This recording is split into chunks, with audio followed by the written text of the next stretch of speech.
کم ملګری هم که دا غواړي چې الله رب العزت ماله په پیسو کې یا په دنیا کې په وخت کې برکت واچوي،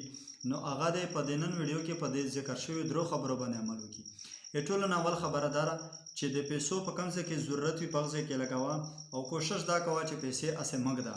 انویسټمنټ کوه، لګوه یې، په کار دا دی چې په ته په پیسو باندې پیسې خامخا وګټې. یاره لږې دې وګټې، خو لکه خامخا د پیسې چلوه د دغې لپاره چې د پیسې نورې وګټي. الله رب العزت په تا ته په دې کې برکت اچوي. حدیث مبارک کې داسې راځي چې کم سړی پیسې جمع کوي، الله رب العزت د فرشتو په ذریعه هغې ته خیرې کوي، او چې کم یې لګوي الله رب العزت ورته د برکت دعاګانې کوي د فرشتو په ذریعه باندې. او دویمه طریقه دا ده چې موږ بوره سلوک پرېږدو، که هغه د مور او پلار سره وي، که د بچو سره وي، که د خپلې بیبي سره وي، که هغه د یار دوست سره وي، چې د چا سره هم وي بوره سلوک، بدنیتي،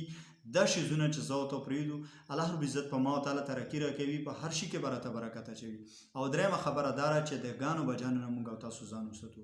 یعنې د سترګو صحیح استعمال او د غوږونو د